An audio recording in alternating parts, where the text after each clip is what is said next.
بسم اللہ الرحمن الرحیم والصلاة والسلام علی رسولہ الکریم وعلی آلہ واصحابہ اجمعین اما بعد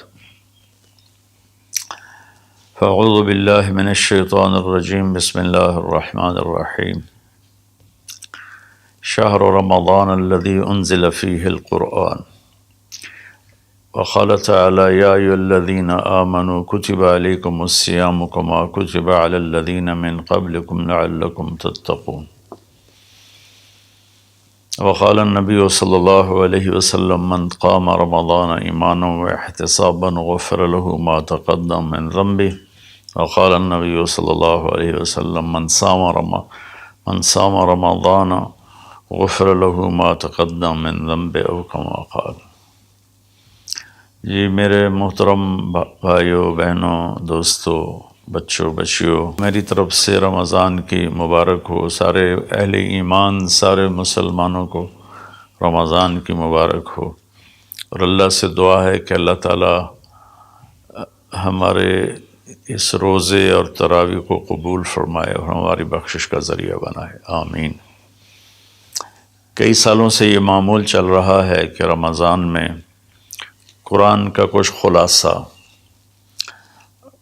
وہ بیان کر دیا جائے۔ 1.25 پارہ پڑھا جاتا ہے، رات ہم نے 1.5 پارہ سنا، تو سارے کا تو خلاصہ مشکل ہوتا ہے، تو کچھ اس میں سے جو اللہ تعالیٰ دل میں ڈالے گا وہ میں عرض کر دوں گا۔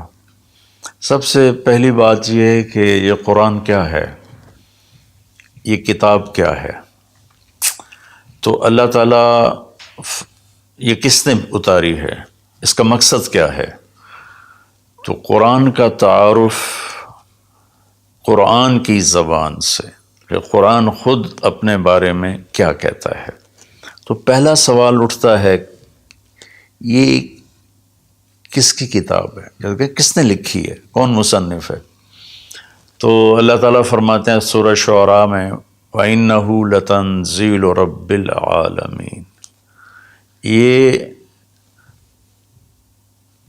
پیغام ہے، یہ کتاب ہے، تھوڑی تھوڑی کر کے اتاری ہوئی، تنزیل تھوڑا تھوڑا کر کے اتارنا، انزال ایک ہی دفعہ اتارنا۔ رب العالمین، جو ساری کائنات کا مالک ہے اور لارڈ ہے اور بادشاہ ہے اور پالنے والا ہے۔ لفظ رب میں اللہ نے ایک خوبصورت اشارہ کیا ہے کہ میں تمہارا پالنے والا ہوں، تو جیسے تمہاری ماں تم سے پیار کرتی ہے اور تمہارے لیے ہر وقت آسائش پہنچانے کی کوشش کرتی ہے، ہر وقت راحت پہنچانے کی کوشش کرتی ہے، تکلیف سے بچانے کی کوشش کرتی ہے، تو یہ کتاب اس رب العالمین کی طرف سے ہے جو تمہارا پالنے والا ہے۔ وہ تمہارے لیے کبھی تکلیف نہیں چاہے گا، کبھی مشقت نہیں چاہے گا۔ میرے اس قانون پہ عمل کرنا تمہارے لیے سراسر فائدہ ہے، اور اس کو چھوڑ دینا تمہارے لیے سراسر نقصان ہے۔ لفظ رب میں یہ ایک پیغام اللہ تعالیٰ نے خاموش پیغام ہمیں دیا ہے۔ کس کی کتاب ہے؟ کا رب العالمین۔ رب العالمین تو آسمانوں پر ہے، تو نیچے کون لایا؟ تو اس کا جواب ہے نزل بہ الروح الامین۔ اس کے لیے ایک مقدس فرشتہ آیا جو امانت دار ہے، کہ وہ جس طرح اللہ کی طرف سے وہ پیغام ملا اسی طرح اس کو لے کر نیچے آیا۔ امین کے لفظ نے حضرت جبریل کی ضمانت دی، اللہ کی طرف سے ضمانت۔ اور روح جو ہر آلائش سے پاک ہے اور اللہ کا امر ہے، قل الروح من امر ربی۔ تیسری بات، کس پر اترا ہے؟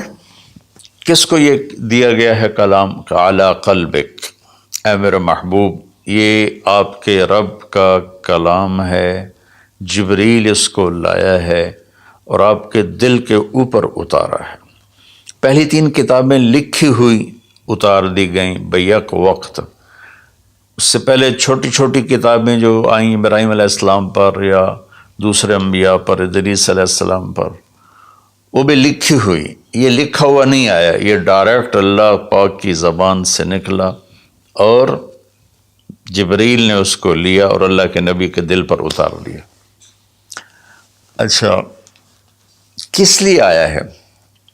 لِتَكُونَ مِنَ الْمُنذِرِينَ، یہ اس لیے آیا ہے کہ میرے محبوب آپ دنیا والوں کو بتا دیں کہ اچھائی کا انجام کیا ہے اور برائی کا انجام کیا ہے، اور اس کا نتیجہ ایک دن ظاہر ہونے والا ہے جو آخر بعد میں آئے گا، تو اس کے لیے تیاری کرو۔ منذرین صرف ڈرانے والے کو نہیں کہتے، جو پیار محبت سے کسی کو برائی کا انجام سمجھا رہا ہو، جیسے باپ کہتا ہے بیٹا یہ تو جوا نہ کھیلا کر، تو شراب نہ پیا کر، یہ تیرا نقصان ہو جائے گا، تیرا دین بھی جائے گا، تیری دنیا بھی جائے گی، اس کے سمجھانے میں ایک محبت ہوتی ہے، شدت اور سختی نہیں ہوتی۔ کس زبان میں آیا ہے؟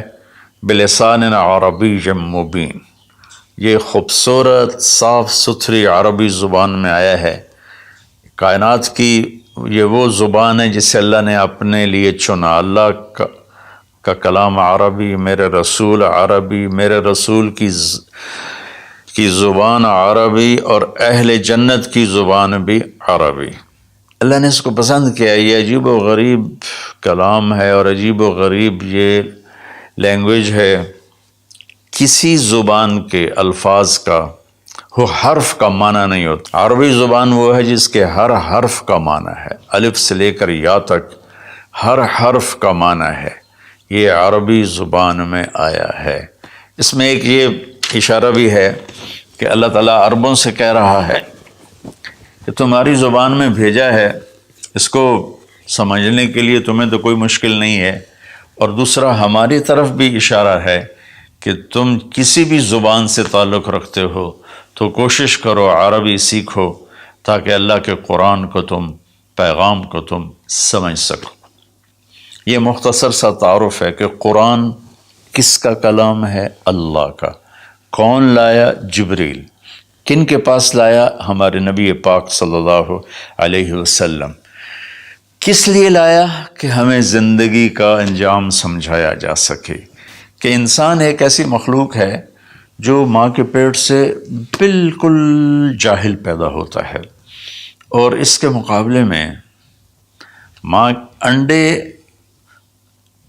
سے نکلنے والا ہو یا ماں کے پیٹ سے نکلنے والا جانور اور کیڑے مکوڑے، یہ چونٹی کتنی چھوٹی ہوتی ہے اور انڈا کتنا چھوٹا ہوگا، تو اس سے نکل کر وہ اندھیرے میں ہوتی ہے، اور اس سے زندگی گزارنے کا پورا طریقہ معلوم ہوتا ہے کہ میرے لیے ٹھیک کیا ہے، غلط کیا ہے، صحیح کیا ہے، غلط کیا ہے۔ انسان پیدا ہوتا ہے، واللہ اخرجکم من بطون امہاتکم لا تعلمون شیئا، میرے بندو اللہ نے تمہیں ماں کے پیٹ سے نکالا، تم کچھ بھی نہیں جانتے تھے، تو ہمیں باہر سے علم لینا ہوتا ہے، اور باقی کسی مخلوق کا امتحان نہیں، میرا اور آپ کا امتحان ہے کہ اللہ تعالیٰ فَهَدَيْنَاهُ النَّجْدَيْنِ، یہ دو راستے ہیں، یہ سیدھا ہے، یہ غلط ہے۔ قرآن سیدھا راستہ بتاتا ہے، إِنَّ هَذَا الْقُرْآنَ يَهْدِي لِلَّتِي هِيَ أَقْوَمُ، قرآن تمہیں سیدھا راستہ بتاتا ہے۔ اور شیطان کیا کرتا ہے؟ وہ ہمیں غلط راستہ بتاتا ہے، وہ ہمیں یجادلوکم وَإِنَّ الشَّیَاطِینَ لَیُوحُونَ إِلیٰ أَوْلِیَائِہِم، کہ یہ شیطان کی بھی وحی چلتی ہے جو اس لیے ہوتی ہے کہ لِتَکُونُوا مِنْ أَصْحَابِ السَّعِیرِ، کہ تم جہنم میں جا کے گر جاؤ، چلے جاؤ۔ تو اس لیے اس قرآن کا سیکھنا، چلو ہم عربی تو نہیں سیکھ سکتے ہیں، عمر کا ایک ایسا حصہ، لیکن اس کا ترجمہ پڑھ سکتے ہیں۔ ہر مکتب فکر کے علماء نے ترجمہ کیا ہوا ہے، تو وہ ترجمہ تھوڑا تھوڑا پڑھیں تو انشاءاللہ ہمیں پتہ چلے گا کہ اللہ ہم سے کیا کہتے ہیں۔ پھر اس قرآن کا مقصود کیا ہے؟ وہ ہدایت ہے۔ الف لام میم ذالک الکتاب لا ریب فیہ ہدن للمتقین، یہ کتاب کی پہلے اللہ نے ضمانت دی کہ یہ ہر شک و شبہ سے بالا تر کتاب ہے، دنیا میں کوئی یہ دعویٰ نہیں کر سکتا، نہ بولنے والا نہ لکھنے والا۔ انبیاء کے سوا بڑے سے بڑا علامہ ہو بولنے میں خطا کھائے گا، بڑے سے بڑا علامہ ہو لکھنے میں خطا کھائے گا، صرف میرے رب کا انبیاء اور میرے رب کا کلام ہر خطا سے پاک ہے۔ تو یہ کس لیے ہے؟ ہدن للمتقین، یہ ہدایت ہے۔ ہدا یہ جو کہ عربی زبان ان کی تھی، تو اللہ تعالیٰ نے انہی کی، سبحان اللہ، انہی کے استعمال کے مطابق جب قرآن کو اتارا تو وہ ہل کے رہ گئے۔ ہدا ویسے تو کہ سیدھا راستہ، لیکن ہدا اس چٹان کو کہتے ہیں جو سمندر میں ابھری ہوئی ہو، پانی سے باہر نکلی ہوئی۔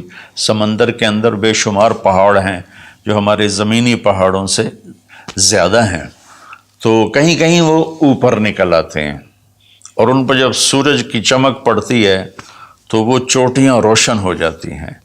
اس روشن چوٹی کو عرب جب سفر کرتے تھے یا دوسرے بھی جب بحری سفر کرتے تھے تو ان کو نشانی بناتے تھے کہ یہ پہاڑ کی چوٹی فلاں جگہ کا پتہ بتاتی ہے، یا سمجھیے جدہ کا پتہ بتاتی ہے، یہ یمبو کا پتہ بتاتی ہے، یہ خلیج عقبہ کا پتہ بتاتی ہے۔ ایک مثال دے رہا ہوں۔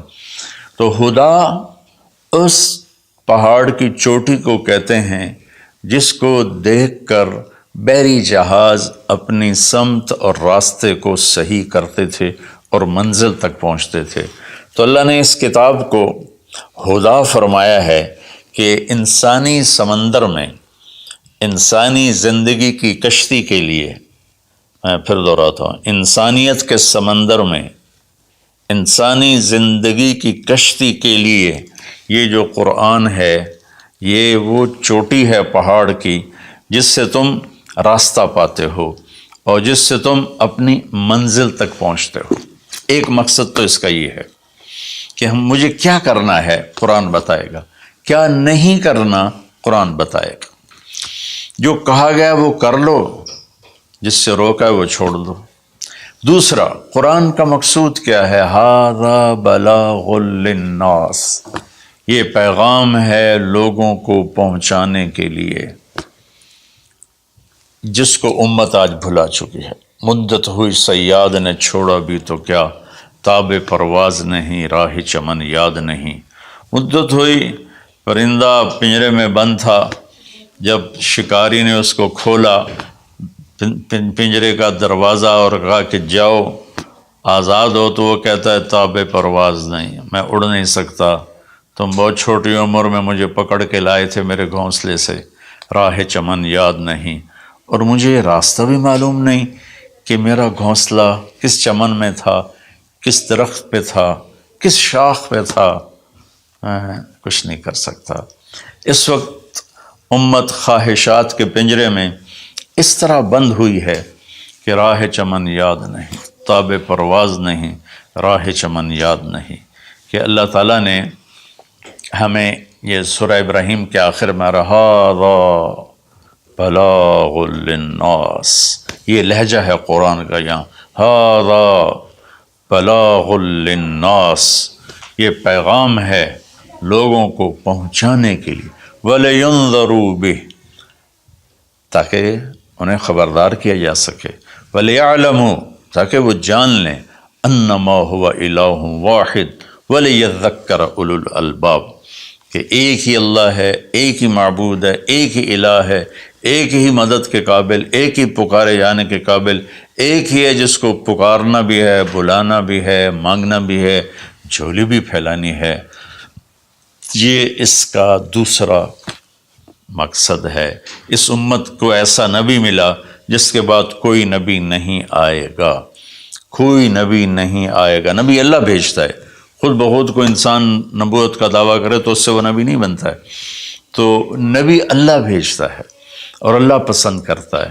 تو ہمارے نبی آخری ہیں، لہٰذا اس کتاب کا پیغام دنیا کو پہنچانا ہم سب کے ذمہ ہے کہ ہم انہیں بتائیں کہ بھائیو آگے ایک زندگی آ رہی ہے۔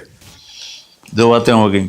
تیسری بات یہ ہے کہ اس وقت ایک ماحول بنا ہوا ہے کہ دین پہ چلنا بڑا مشکل ہے، دین پہ چلنا بڑا مشکل ہے۔ تو اللہ تعالیٰ نے بسم اللہ الرحمن الرحیم، یہاں سے اللہ نے تسلی دینی شروع کی کہ میں شروع کرتا ہوں اس اللہ کے نام سے جو رحمان بھی ہے رحیم بھی ہے، مہربان ہے، نہایت رحم کرنے والا ہے۔ تو پہلا ہی جملہ بتاتا ہے کہ جو رحمان و رحیم ہو وہ کوئی ڈنڈے سوٹے کا قانون تو نہیں بنائے گا، بہت نرم سا بنائے گا، ہماری فطرت کے مطابق بنائے گا۔ بھوک کی حالت میں روٹی کھانا کون سا مشکل کام ہے، افطاری کے وقت کھانا کون سا مشکل کام ہے، ہر کوئی جھپٹنے پر تیار ہوتا ہے۔ پھر دوبارہ اللہ نے تسلی دی، الحمدللہ، سب تعریفیں اس اللہ کے لیے ہیں۔ حمد اور مدح یہ قرآن کے 2 لفظ ہیں۔ حمد ہے وہ تعریف جس کے وہ لائق ہے، اور مدح میں خوش آمد ہے۔ آپ نے فرمایا یا معاذ ایاک والتمادح فإنہ الذبح، معاذ خوش آمد کرنے سے بچنا یہ ذبح کر دینے والی چیز ہے۔ تو اللہ تعالیٰ نے کہا سب تعریفیں تیرے اللہ کی، اور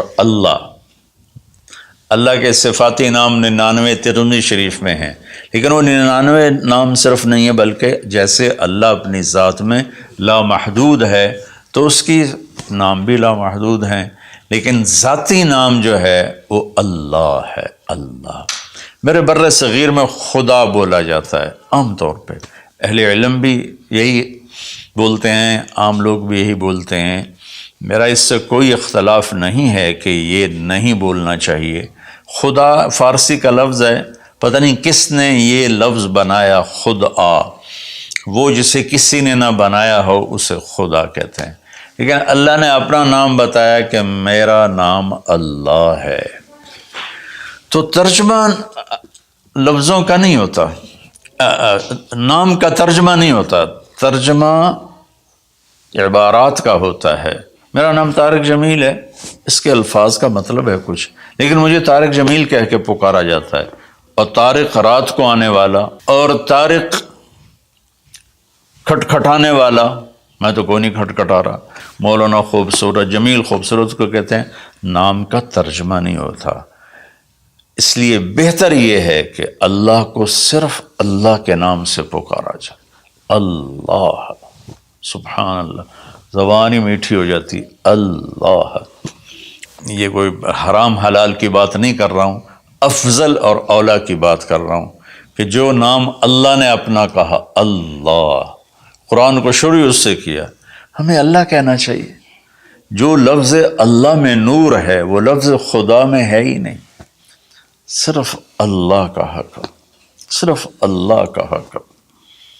اور اللہ کے نام میں ایک عجیب صفت ہے، کسی بھی نام کا کوئی لفظ حرف نکالو تو مطلب بدل جاتا ہے۔ جیسے طارق، رات کو آنے والا، طرق، الف نکال دو، طرق، تو طرق کا مطلب ہے زمین پہ قدم مارنا، طریق سے طرق ہے۔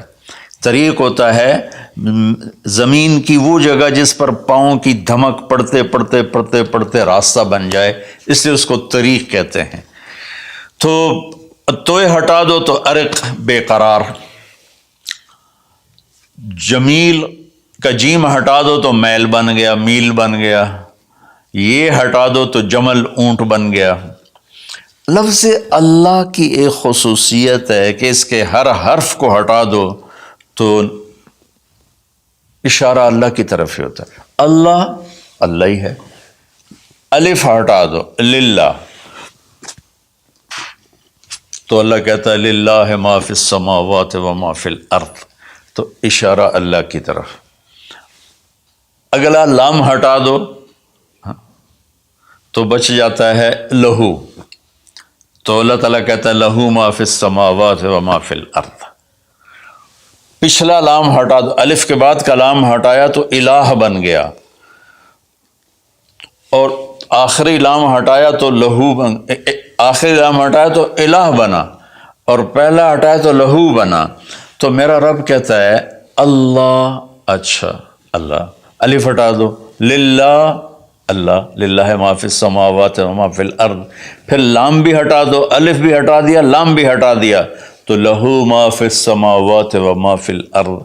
پھر آخری لام کو ہٹا کے پہلے لام کو بچا لیا تو وَهُوَ الَّذِي فِي السَّمَاءِ إِلَٰهٌ وَفِي الْأَرْضِ إِلَٰهٌ. اور پھر سب سے عجیب بات کہ سارے حرف ہٹا کر آخری ہے کی پیش کو باقی رکھو نا، تو وہ ہے اللہ لا الہ الا ہو. اللہ لا الہ الا ہو، هو اللہ الذی لا الہ الا ہو، قل هو اللہ احد، هو اللہ الذی لا الہ الا ہو. یہ لہو ما فی السماوات و ما فی الارض.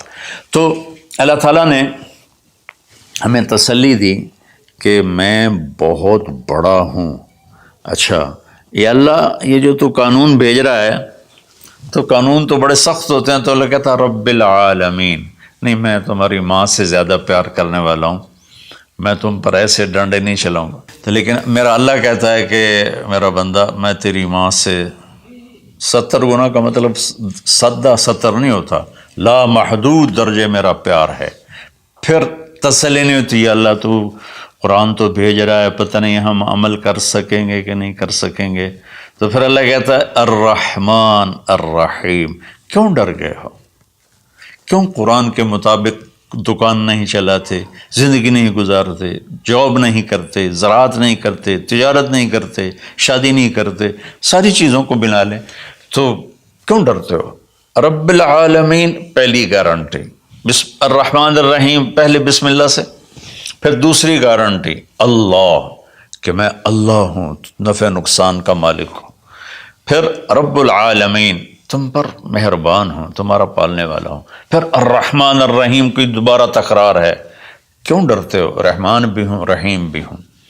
اب اللہ نے جزا سزا کا بھی ایک رکھا نا، کہ بہت سے لوگ ہیں جو محبت کی بات جتنی بھی کرو وہ الٹا ہی سوچتے ہیں، تو اس کو دھمکانے کے لیے مالک یوم الدین.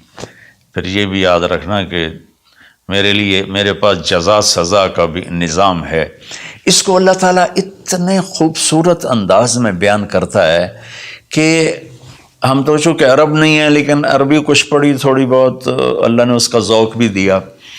تو ابھی ساری بات ہو رہی کہ وہ ایسا ہے، وہ ایسا ہے، وہ ایسا ہے، لیکن آگے ہے ایاک نعبد و ایاک نستعین. یا اللہ تیری ہی بندگی کرتے ہیں، تجھی سے مدد مانگتے ہیں. تو ایک دم جیسے اللہ سامنے آ گیا ہو، الحمدللہ رب العالمین الرحمن الرحیم. ان الفاظ نے اس طرح کر دیا جیسے اللہ میرے سامنے آ گیا ہے، جیسے کأنک تراہ، جیسے اللہ میرے سامنے آ گیا تو میں کہتا ہوں ایاک نعبد، یا اللہ میں تو تیری ہی بندگی کرتا ہوں، و ایاک نستعین، یا اللہ میں صرف تجھے پکارتا ہوں مدد کے لیے، میں کسی اور کو نہیں پکارتا. میرے نبی نے حضرت عبداللہ بن عباس سے فرمایا وَإِذَا سَأَلْتَ فَاسْأَلِ اللَّهِ وَإِذَا اسْتَعَنْتَ فَاسْتَعِنْ بِاللَّهِ، کہ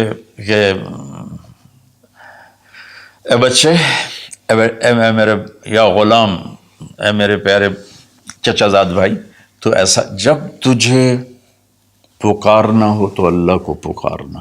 مدد کے لیے صرف اللہ ہے جو آتا ہے، اللہ کے سوا کوئی مدد نہیں کر سکتا. یہ اسباب کی دنیا ہے، ایک دوسرے سے مدد لینا. تو میرے نبی نے قرضے اٹھائے، میرے نبی نے زرہ پہنی، میرے نبی نے تلوار اٹھائی، لیکن وہ کام جو براہ راست اللہ کے ہاتھ میں ہے، ان میں صرف اللہ کو پکارا جاتا ہے، ان میں صرف اللہ کو پکارا جاتا ہے. ایاک نعبد و ایاک نستعین. علماء فرماتے ہیں ساری آسمانی کتابوں کا خلاصہ قرآن ہے، اور قرآن کا خلاصہ سورۃ فاتحہ ہے، اور سورۃ فاتحہ کا خلاصہ ایاک نعبد و ایاک نستعین ہے. اے میرے اللہ، یا اللہ، یہ صرف اللہ کے ساتھ ہے اور کسی کے ساتھ نہیں ہے. تو پھر اللہ تبارک و تعالیٰ، چونکہ میں نے پہلے شروع میں کہا تھا کہ ہم زندگی گزارنے کا طریقہ نہیں جانتے، تو اللہ نے ہم سے یہ دعا ہم پہ فرض کر دی کہ تم نے یہ مانگنا ہے، جو کہ تم اندھے ہو، جاہل ہو، کہو اہدنا، کتنی ضروری ہے. اللہ کہتا ہے روٹی مانگو، پانی مانگو، بیوی مانگو، بچے مانگو، جی کپڑے مانگو، زمین مانگو، جائیداد مانگو، صحت مانگو، عزت مانگو، سب کچھ مانگو. لیکن ایک چیز اللہ نے فرض کر دی کہ میرے بندے اگر تو ہدایت کے بغیر مر گیا تو برباد ہو جائے گا، لہذا تم پہ واجب کرتا ہوں، فرض کرتا ہوں کہ اہدنا الصراط المستقیم. اہدنا پہلے میں بتا چکا ہوں کہ ہدا، یا اللہ وہ چٹان دکھا دے جس کو دیکھ کر میری زندگی کی راہیں صحیح جگہ تک مجھے پہنچائیں. ہدا، عرب اس کو سن کے ہل گئے تھے کہ وہ محاورہ سمجھتے تھے، ہم محاورہ نہیں سمجھتے، لیکن عرب کیوں ہل گئے تھے؟ کہتے کیا کمال ہے یار، یہ کیا آدمی کہاں سے بولتا ہے، کیا بولتا ہے. وہ تو ابو جہل سے پوچھا اخنس ابن شریک نے، سچ سچ بتا محمد جھوٹے ہیں کہ سچے ہیں؟ کہنے لگا اللہ کی قسم سچے ہیں، پر نہیں مانوں گا، میں بنو ہاشم سے مقابلہ کروں گا، نہیں مانوں گا، سچے ہیں. تو اہدنا، یا اللہ وہ چٹان دکھا، وہ کیا، وہ قرآن ہے جس کو دیکھ کر میں تجھ تک پہنچ جاؤں. صراط، سیدھے راستے کو کہتے ہیں. صراط جس پر کسی قسم کا کوئی کھڈا نہ ہو، جیسے موٹر وے. اب موٹر وے بنائے تو ہم لوگ اپنے گاؤں سے، ابھی میں گاؤں سے ہی بات کر رہا ہوں، ملتان کے لیے جانا ہو، لاہور، اسلام آباد، فیصل آباد، موٹر وے سے جاتے ہیں. صراط موٹر وے کو کہتے ہیں. المستقیم جس میں وہ نہ ہو، زیادہ موڑ نہ ہو بلکہ سیدھا ہو. الذین انعمت علیہم، نعم اس بوٹی کو کہتے ہیں جو سردی گرمی میں خشک نہیں ہوتی، سدا بہار سرسبز ہوتی ہے. تو نعمتاً، یا اللہ وہ راستہ دے جس میں ہر چیز ملتی ہو، سبزہ بھی ہو، خوشیاں بھی ہوں، اور اس کے راستے میں کوئی سروس اسٹیشن بھی ہو، اور کھانے پینے کا سامان بھی ہو، کوئی بوفے بھی ہو، اور کوئی جو پیٹرول اسٹیشن بھی ہو. آج کی زبان میں کہہ رہا ہوں، یا اللہ وہ راستہ دے جو آباد ہو، جو سرسبز ہو. نعم کے اندر یہ معنی موجود ہے. غیر المغضوب علیہم ولا الضالین. پھر کہا آمین، زور سے کہو آمین. تو میرے رب نے فرمایا کہ یہ مانگو کہ مجھے سیدھی راہ دکھا. تو میرے بھائی بہنوں،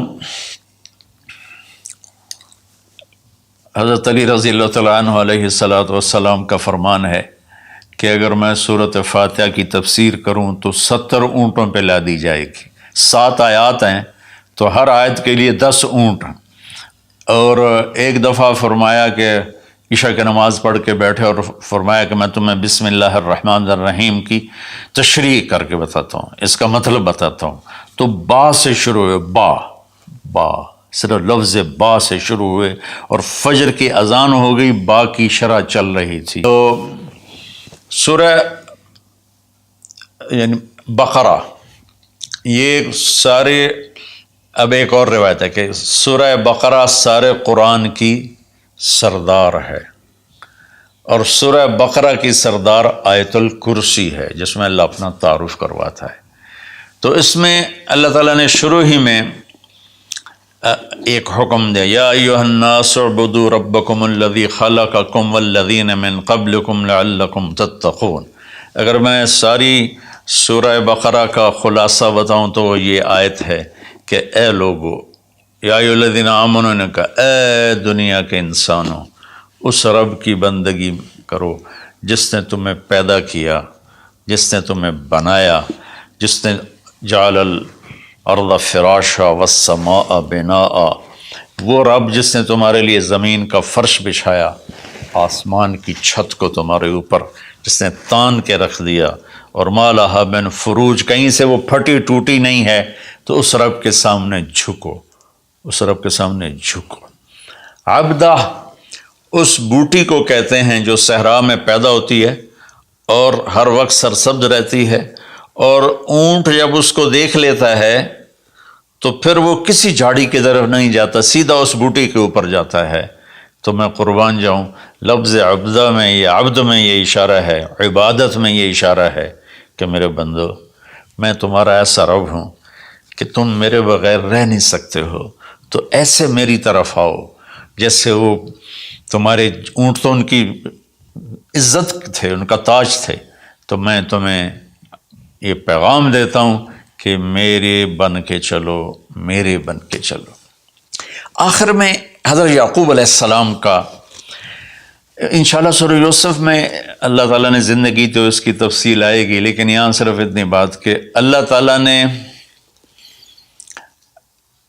باپ کے روپ کیسا ہونا چاہیے، ایک باپ کو باپ کیسا ہونا چاہیے، اس میں جو یعقوب علیہ السلام کو فٹ کیا ہے اور کسی نبی کو فٹ نہیں کیا ہے، کہ یعقوب علیہ السلام نے اپنی اولاد جو نافرمان تھی ان کے ساتھ کس طرح زندگی گزاری، جو کھو گئے ان پر کیسے صبر کیا، اور جب وہ دنیا سے جانے لگے تو اس وقت کیا فکر کیا۔